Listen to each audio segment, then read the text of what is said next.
What's up, guys? Welcome back to episode 2 of 5 Minute Footlong,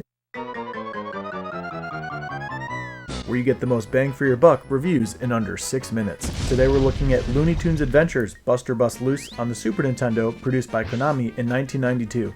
If you didn't know already, you might be surprised to hear that Buster Bust Loose is an incredibly good game. Some may have passed on the bright green box with Buster Bunny, but it received consistently high praise at the time of its release, and even since then, it's been noted on a few official top games lists for the Super Nintendo. And while making the top 100 is an honor, falling in the 90s might even be too low.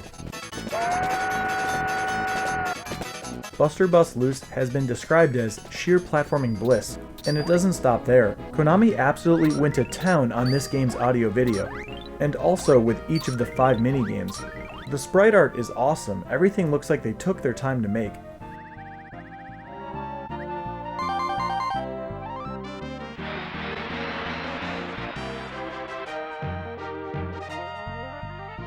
And it's a great example of why polished 16-bit games look as if you're playing with a cartoon, which means it holds up beautifully.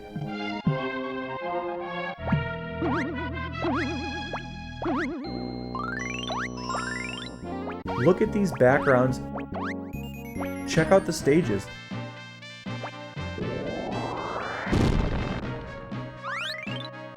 And how about these boss sprites? Seriously, all of the assets used are beautifully done. Whether it's your first time playing or coming back many years later, Buster Bust Loose is still insane. We control Buster Bunny in a variety of sceneries. Levels have multiple sections and really memorable progression along with some unique boss fights. Starting out in the school is really the only ordinary place you'll see, and even that gets wild with the running, jumping, moving colossal bookcases that you need to run up and jump back and forth, avoiding the book-throwing mice, fighting the big white security dog,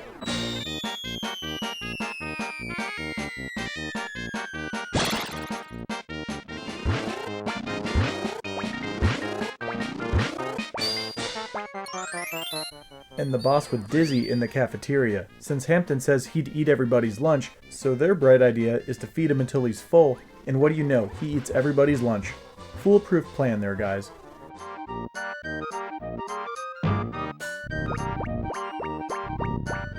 Before each stage, there's a scenario described, and they went far deeper into these little self-aware cliches than you'd think.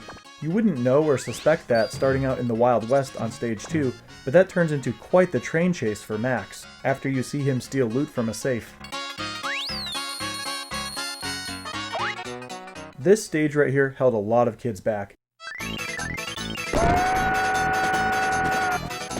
Its brutality is similar to the Can't Wait to Be King stage in Lion King, with plenty of surprising challenge to catch you off guard, like having to dash and run through the mountains in order to keep up with the train.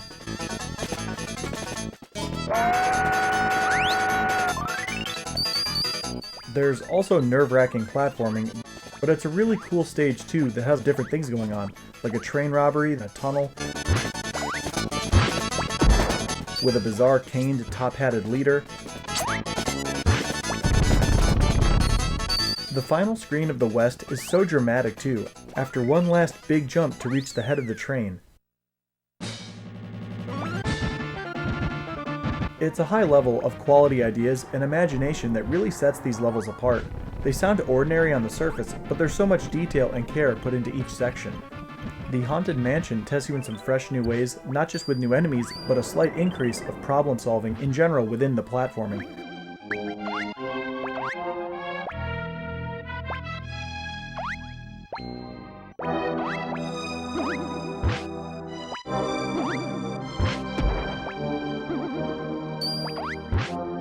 Plus the boss here is one of the cleanest looking sprites I've seen. Touches of idle movement and blinking always do so much for the personality of characters. Speaking of personality, Bugs has some cool animations himself, making him a pretty goofy and lively character. And look at what happens when you lean up against the wall. There's so much more to this game, such as starring in a rivalry football game,